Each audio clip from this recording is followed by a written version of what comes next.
কেন নামাজ পড়ো না ভাইয়া? এই বাপ, মুসলমানের বাচ্চা, কেন নামাজ পড়ো না? ছেলেরা আমার, কেন নামাজ পড়ো না? কেন নামাজ পড়ো? মালিক আর কেমনে বললে নামাজ পড়তে?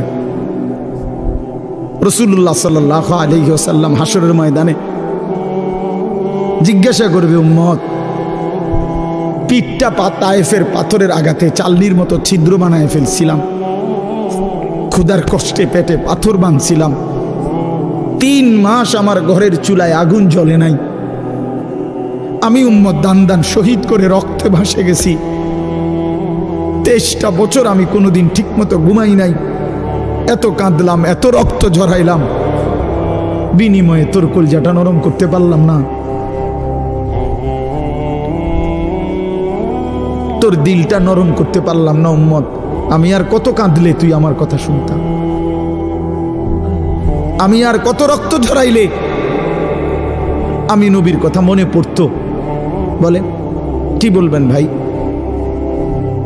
বলেন, কি জবাব হতে পারে তখন?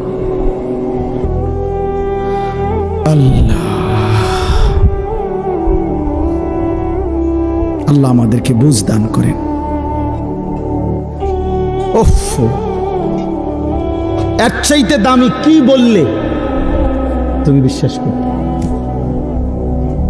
আল্লাহ তাআলা বলছে, দুনিয়াবাসী, আমার সবচেয়ে কলিজার টুকরা বন্ধু, আমার সবচেয়ে প্রিয় রসুল, আখিরি নবী, আমার বন্ধু, আমার হাবিব রসুল আকরাম সাল্লাল্লাহু আলাইহি ওয়াসাল্লাম, তাকে দিলাম তোমার জন্য, আমার সর্বশ্রেষ্ঠ কিতাব কোরআন দিলাম তোমার জন্য, এরপরও তুমি পাত্তা দিলা না, এত বড় রসুলকেও পাত্তা দিলা না, এত বড় কিতাবকেও পাত্তা দিলা না, এরপরে আর কি দিলে ঈমান আনতা?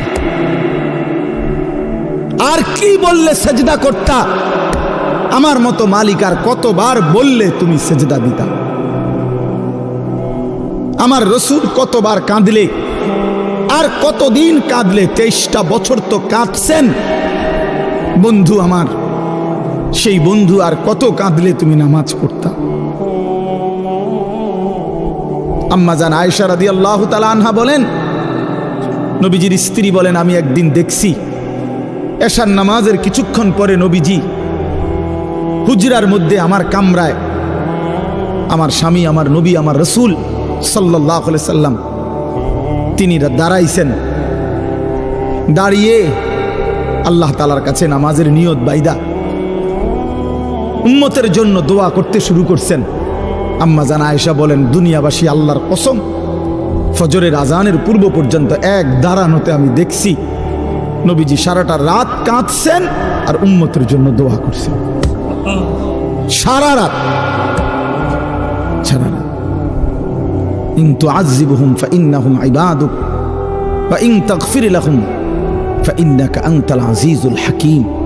এই দোয়াটা করছি, আল্লাহ, আমার উম্মত আপনার বান্দা, আপনি বানাইছেন, যারে আপনি বানাইছেন তারে আপনি চাইলেই শাস্তি দিতে পারেন, এটা তো আমি জানি। আপনি শাস্তি দিলে আপনারে বাধা দিবে কে? কারণ আপনার গোলাম, আপনার বান্দা, আপনি বানিয়েছেন, আপনি মনিব, আপনি মালিক। কিন্তু ওয়া ইন তাগফির লাহুম, ওফ, নবীজি বলেন, আল্লাহ, কিন্তু এই বন্ধুর দিকে তাকাইয়া, আপনি তো আমারে খুব ভালোবাসেন, আমার দিকে তাকাইয়া যদি আমার উম্মতরে মাফ করে দেন, তাইলে আপনার বাধা দিবে কে?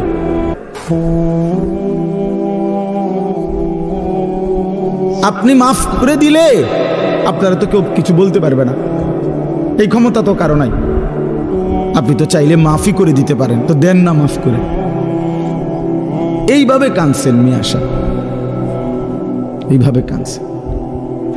রাতেও মনে পড়ে না, দিনেও মনে পড়ে না, বছরের পর বছর, দিনের পর দিন, কোনো দিন আল্লাহর কথা মনে পড়ে না, রাসূলুল্লাহ সাল্লাল্লাহু আলাইহি সাল্লামের সুন্নাতের অনুসরণ করা মনে করে না। কেমনে পার হইবেন বাপ? হ্যাঁ, এত বছর দাড়ি কাইটা আখিরাতে পার হইবেন কেমনে? 30 বছর সুদ খাইয়া আখিরাতে পার হইবেন কেমনে? হ্যাঁ, কোনো দিন ফজরের নামাজ পড়েন না, আখেরাতে পার হইবেন কেমন? আপনার বিবি কোনোদিনও পর্দা করে না, এই বোন পার হবে কেমনে? 30 বছর ধরে প্রতিদিন আপনার ঘরে রঙিন টেলিভিশন চলে, আপনার বিবি বাচ্চারা নাচ গান নর্তকীর ছবি নাটক সিনেমা দেখে, মুক্তি পাইবেন কেমনে বাবা? বলেন, সবাই বলেন, ফিকির করেন, ভেবে দেখেন। কি বুঝাই দিবেন আল্লাহকে, কি বুঝাই দিবেন রাসূলুল্লাহ সাল্লাল্লাহু আলাইহি সাল্লাম? নবীজি কিছুই জিজ্ঞেস করবে না? কি মনে করেন আপনারা এমনি সবাই সুপারিশ করবে মানে কি কিছুই জিজ্ঞাইতো না? কোনো কাগজপত্র কিছুই দেখবে না নাকি? কথা বলেন না তো। তাইলে রাসূলুল্লাহ সাল্লাল্লাহু আলাইহি সাল্লাম সুপারিশ করবে মানে কি? মানে কোনো কথা নাই, শুধু আপনি গিয়ে দাঁড়াইবেন আর আপনার ব্যস্ত বুঝ দিয়ে লাগবে নাকি?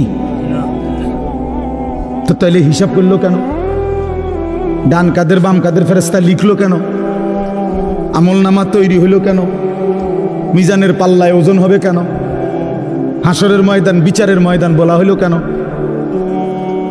বুঝেন নাই কথা? তো এজন্য এটা অনুভব করা উচিত। রাসূলুল্লাহ সাল্লাল্লাহু আলাইহি সাল্লাম সরাসরি তাফসিরে আছে, আমরা পড়ছি বাবা। আল্লাহ তাআলা যেদিন নবীকে বলছেন, বন্ধু আপনার সামনে আমি আপনার উম্মতের আমলনামা খুলব, এই কথা নবী যখন শুনছেন, আল্লাহ নবী সাল্লাল্লাহু আলাইহি সাল্লাম অঝরে কাঁদছেন। কেন কাঁদছেন? মুহাদ্দিসিনে কেরাম বলে, নবীজি চিন্তা করছে, ভাবতেছিলেন, হায় আমার উম্মতের আমলনামা যদি আমার সামনে খুলে আর আমি যদি দেখি পৃষ্ঠার পর পৃষ্ঠা গুনাহ নাফরমানি, আমি সেই চেহারা আমার মালিকের সামনে কেমনে দেখাবো? আমি কেমনে বলবো সর্বশ্রেষ্ঠ নবীর উম্মত এমন নাফরমান কেমনে হয়?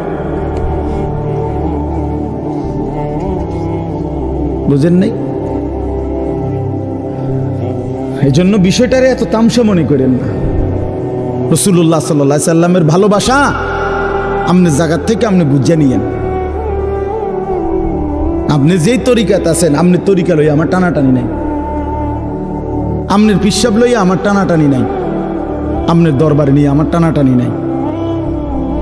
আপনার যেমনে হোক, আমি আপনি সবাই মিলে চলেন, ফিকির করি কেমনে আখিরাতের মুক্তি মিলবে।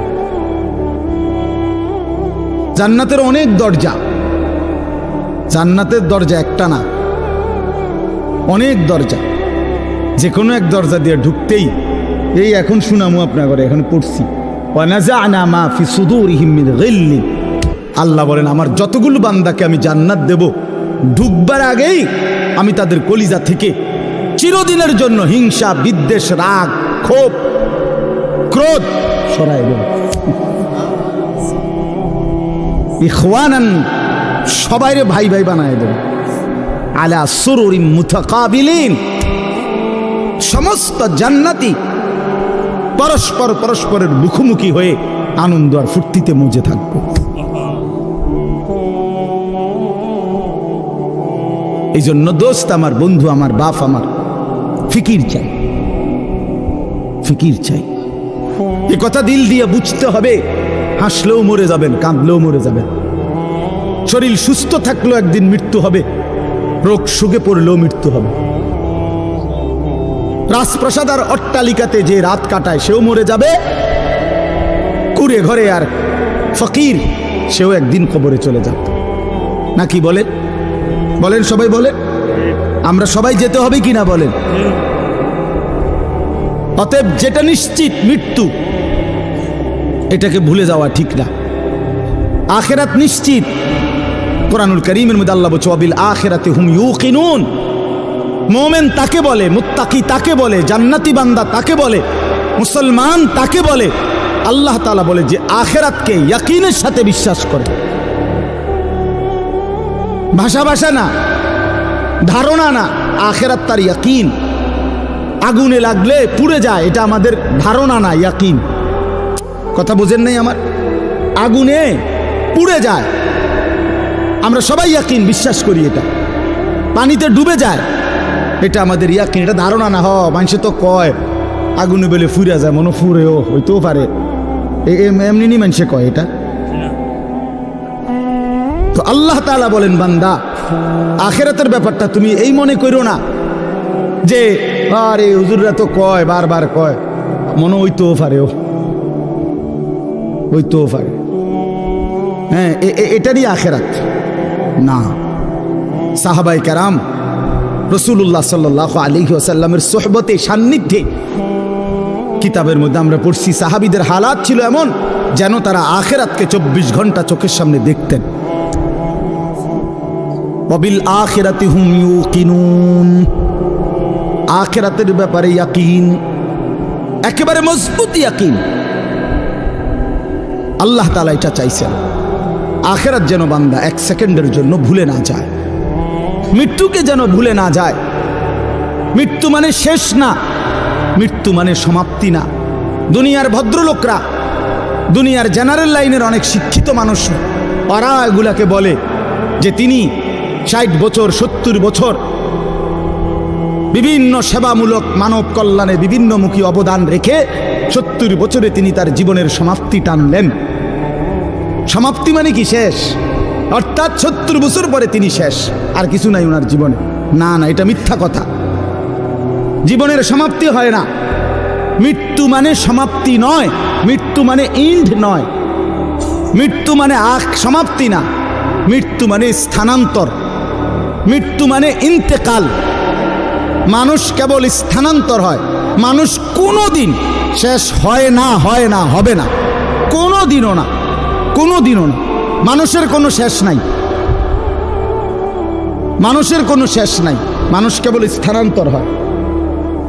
হ্যাঁ, মাটি থেকে মানুষ বীর্যের ফোঁটা হয়, আল্লাহর কুদরতে বীর্যের ফোঁটা থেকে মায়ের জরায়ুতে যায়, মায়ের জরায়ু থেকে 9 মাসে ধীরে ধীরে পরিবর্তন হতে হতে একদিন মায়ের পেট থেকে মানব সন্তান হয়ে বের হয়, আবার পরিবর্তন হয়, আবার পরিবর্তন হইয়া কিশোর, যুবক, বৃদ্ধ, অথবা তার আগেই কবরে চলে যায়। কবর থেকে আবার হাসরের মাঠে, হাসরের মাঠ থেকে আবার আমল নামা নিবে, আল্লাহর মুখোমুখি যাবে, মিজানের পাল্লার সামনে ওজনের জন্য যাবে, ফুলসেরাত পার হবে, জান্নাত কিংবা জাহান্নামে যাবে। তো জান্নাতে গেলেও, এই ভাই এই কথাটা বুঝলেই বুঝবেন, জান্নাতে গেলেও চিরস্থায়ী, জাহান্নামে গেলেও চিরস্থায়ী। খালিদিনা ফিহা আবাদা, কোরআন শরীফে বারবার এই কথাটা আছে। জান্নাতি, সমস্ত জান্নাতে জান্নাতি থাকবে অনন্তকাল, চিরস্থায়ী, জাহান্নামেও চিরস্থায়ী। তো মানুষ শেষ হইল কেমন? কথা বোঝেন নাই? মানুষ শেষ হয়েছে তাইলে? মানুষ যদি জান্নাতে যায় তাইলেও স্থায়ী, যদি জাহান্নামে যায় তাইলেও কি শেষ হইল? শেষ নাই, অনন্তকাল, অনন্তকাল। এজন্য আখেরাত ভুলতে নাই। যে আখেরাত ভুলে যায়, মৃত্যুকে ভুলে যায়, আল্লাহর কসম, এটা বোঝা উচিত। আমিও, আপনিও, বাবারাও, নওজোয়ানরাও, পর্দার আড়ালের মা বোনরাও, আখেরাত ভুলে গেলে মুসলমান থাকে না। পরকাল যার জেহেন থেকে সরে গেছে, যার ধ্যানে, চিন্তায়, চেতনায়, চলাফেরায়, উঠা বসায়, লেনদেনে আখেরাত, আখেরাতের বলতে কিছুই তার মনে নাই, তারে মুসলমান বলে না, মুসলমান বলে না। পৃথিবীর আর কোনো ধর্মাবলম্বীদের কাছে আখেরাতের ব্যাপারে স্পষ্ট কোনো ধারণা নাই। হিন্দু ধর্মের অনুসারী যারা, তারা মনে করে মৃত্যুর পরে মানুষ আবার পুনর্জন্ম হয়, জন্মান্তর হিন্দু ধর্মের একটা গুরুত্বপূর্ণ বিশ্বাস তাদের। আবার পুনরায় জন্ম হয়।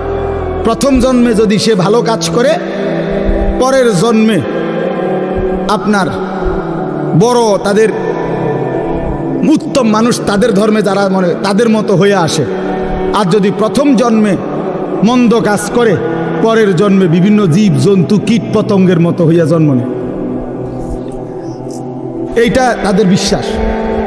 ইয়াহুদি ধর্ম যারা, ইয়াহুদি, ওই যে ইসরায়েলের যে কুত্তারা মুসলমান মারে, ওই বেঈমানদের আকীদা হইল পরকালে যদি বিচার হয় তাইলে আমাদের সর্বোচ্চ 40 দিন আমরা মুসা আলাইহিস সালামের কথা শুনি নাই, এই জন্য হয়তো 40 দিনে হালকা কিছু ফিটা টিটা দিতে পারে, এর বেশি দিবে না কাউরে। 41 দিনের দিন সব স্বর্গে চলে যাবে।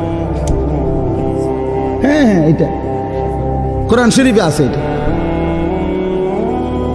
এইভাবে খ্রিস্টানদের আকীদা হইল, এই যে সারা পৃথিবীর যত খ্রিস্টান ইউরোপের, তাদের কথা হইল আমরা পৃথিবীতে যত অপরাধই করি না কেন, আমাদের পরকালের সমস্ত অপরাধ মোচন করে আমাদেরকে স্বর্গে নিয়ে যাওয়ার জন্য আমাদের যেই ঈসা আল্লাহর পুত্র নাউজুবিল্লাহ, উনি রেডি হয়েছেন, উনি সমস্ত পাপ নিজের কাঁধে তুলে নিয়ে আমাদেরকে স্বর্গে দিয়ে দিবেন।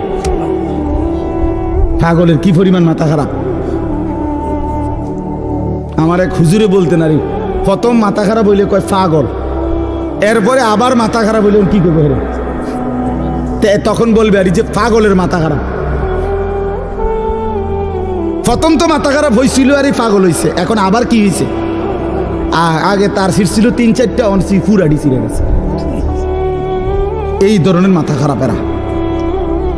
তাইলে বিশ্বাস করেন ভাই, পৃথিবীর কারো কাছে কবর, হাসর, মিজান, আমলনামা, আল্লাহর মুখোমুখি দাঁড়ানো, মিজানের পাল্লায় ওজন হওয়া, ফুলসেরাত, জান্নাত জাহান্নাম, বিচার আচার হিসাব কিতাব, এগুলো নিয়ে স্বচ্ছ পবিত্র সঠিক বিশুদ্ধ ধারণা কারো কাছে নাই।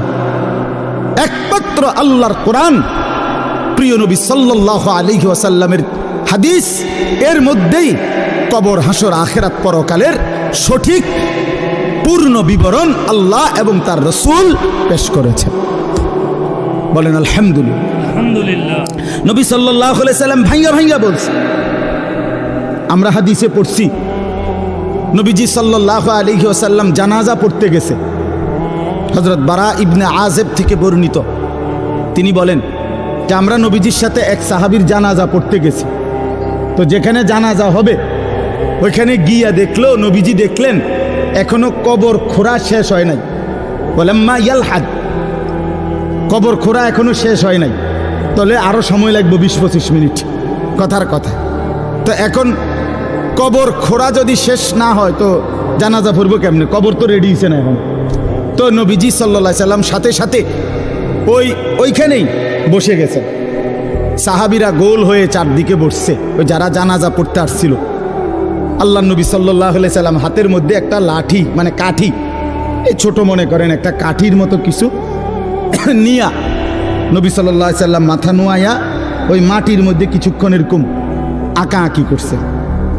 হযরত বারা সাহাবী বলেন, কোনো মানুষ চিন্তিত হইলে যেরকম নিজে নিজে যেরকম দাগ দেয়, মানে মনে করেন আপনি একটা কিছু গভীর চিন্তা করতেছেন, তো হাতের মধ্যে একটা চাবি আছে, দেখবে চাবিটারে সে ঘুরায়, অথবা একটা না একটা কিছু, মানে বোঝা যায় সে একটা কি আছে, চিন্তার মধ্যে আছে। তো সাহাবী বলেন যে ওই ছোট যে লাঠিটা, এটা এরকম দাগ দিতেছে, আঁক দিতেছে, আমরা বুঝতেছি যে গভীর কোনো চিন্তা করতেছে। এরপরে নবীজি বললেন সাহাবীদেরকে 3 বার, প্রথম বললেন ইস্তাইজু মিন আযাবিল কবর, সাহাবীরা আল্লাহর কাছে দিবানিশি কবরের আযাব থেকে পানাহ চাও, কবরের আযাব থেকে আল্লাহর কাছে মুক্তি চাও। 3 বার বলছে কথাটা। এরপরে নবীজি সাল্লাল্লাহু আলাইহি ওয়াসাল্লাম এক টানা লম্বা হাদিস, 2 পৃষ্ঠার মতো বড় কিতাবে আল্লাহ নবী সাল্লাল্লাহু আলাইহি ওয়াসাল্লাম এই কোন ব্যক্তির নেককারের রুহু কেমনে কবজ হয়, নাফরমানের রুহু কেমনে কবজ হয়, এই 2টা থেকে শুরু করে কবরের পুরা ঘটনাটা আল্লাহ নবী সাল্লাল্লাহু আলাইহি সাল্লাম বলছেন। সাহাবীরা মনোযোগ দিয়ে শুনছেন, চোখের পানি ফেলে কাঁদছেন। আল্লাহ নবী সাল্লাল্লাহু আলাইহি সাল্লাম বলেন, সাহাবীরা শুনো, কোন নাফরমানের মৃত্যুর যখন পাপীর সময় হয়, মালাকুল মউত আজরাইল আইসা প্রথম ডাক দেয় যে হে অপবিত্র আত্মা, আইয়াতুহান নাফসুল খাবিসা, এই খবিশ আত্মা বের হও, উখরুজি ইলা সাখাতিল্লাহ, আল্লাহর অসন্তুষ্টির দিকে বের হও। নবীজি বলেন নাফরমান পাপী আল্লাহর অবাধ্য, তার রুহুটা তখন বের হতে চায় না। মালাকুল মউত আজরাইল কলিজাটার মধ্যে খপ করে ধইরা রুহুটা কলিজা থেকে টান দিয়া ছিঁড়ে ফেললেই রুহুটা তখন এই কণ্ঠনালীর কাছে, এখানে কণ্ঠনালীর যে শেষ জায়গা, এখানে এসে আটকায়া যায়। এই কলিজার থেকে ছিঁড়া এখানে যখন আটকায়, আল্লাহ নবী সাল্লাল্লাহু আলাইহি সাল্লাম বলেন আর বের হতে চায় না। আজরাইল তখন কোনো কিছুকে টাইনা হেসরাইয়া ছিঁড়া, টাইনা টুইনা হেসরাইয়া যেভাবে বের করে, মালাকুল মউত আজরাইল ওই নাফরমানের রুহুকে এইভাবে টাইনা হেসরাইয়া ছিঁড়া ফাইরা তারপরে বের করে। এজন্য দোস্ত আমার, বন্ধু আমার, রাসূলুল্লাহ সাল্লাল্লাহু আলাইহি ওয়াসাল্লাম বিস্তারিত একেবারে জান কবজ থেকে শুরু করে বর্ণনা দিচ্ছেন। কোরআন শরীফ আল্লাহ বারবার বলছেন, ফালাউলা ইযা বালাগাতিল হুলকুম। রব্বুল আলামিন বলে, কোন নাফরমানের রুহু যখন ছিঁড়ে গিয়ে কণ্ঠনালীতে এসে পৌঁছে, ওয়া আনতুম হিনা ইদিন তানজুরুন, তোমরা আশপাশের আত্মীয় স্বজন তখন তার দিকে তাকিয়ে থাকো। ওয়া নাহনু আকরাবু ইলাইহি মিনকুম ওয়ালাকিন লা তুবসিরুন, আমি আল্লাহ তো তখন সামনেই থাকি, কিন্তু তোমরা দেখো না। বলেন না, আল্লাহ বলেন আমিও দেখি, তোমরাও তাকায়া দেখো। তার রুহুটা বের হতে চাচ্ছে না, কণ্ঠনালীর কাছে আইসা আটকায় গেছে। এরপর আল্লাহ বলেন, ফালাউলা ইন কুনতুম গায়রা মাদিনিন, যদি তোমরা মনে করো কবর নাই, আখিরাত নাই, পরকাল বলতে কিছু নাই, তারজিউনাহা ইন কুনতুম সাদিকিন, যদি তোমাদের এই কথাটাই সত্য হয়, তাইলে এই নাফরমানের রুহুটা তার কণ্ঠনালীর থেকে টেনে তার কলজার মধ্যে ফিরিয়ে দাও, দেখো না পারো কিনা।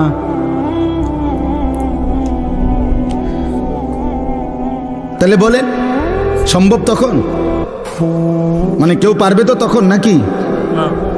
কোরআন শরীফের জন্য আছে, আল্লাহ বলছে আউলা লাকা ফাআউলা সুম্মা আউলা লাকা ফাআউলা। আল্লাহ বলে, নাফরমান বান্দা মনে রেখো, তুমি 4 বার কষ্ট পাইবা, তুমি 4 বার যন্ত্রণা পাইবা, তুমি 4 বার আযাব পাইবা। আমি আল্লাহ বলে রাখলাম, আউলা লাকা ফাআউলা সুম্মা আউলা লাকা ফাআউলা। একবার জান কবজের সময় কষ্ট পাইবা, 2 নম্বরে কবরে কষ্ট পাইবা, 3 নম্বরে হাসরের ময়দানে কষ্ট পাইবা, 4 নম্বরে জাহান্নামে কষ্ট পাইবা, জাহান্নামে কষ্ট পাইবা। এই জন্য ভাই আমি আপনাদের কাছে এবার আসেন, যেই আয়াতগুলো পড়ছি এই আর অল্প একটু সময়, এই আয়াতগুলো রাতের 11:30 বাজে, চিন্তা করেন বাইরে, এরপরও মানুষ কথা, কি আকল, কি দেমাগ, এরা থামবে কখন? চিন্তা করেন, মানুষের বিবেক, রাতের 11:30 বাজে গেছে, এরপরও বাহিরে কিছু মানুষ, আরে বাবা আপনি ঘুমাইলেই তো ভালো।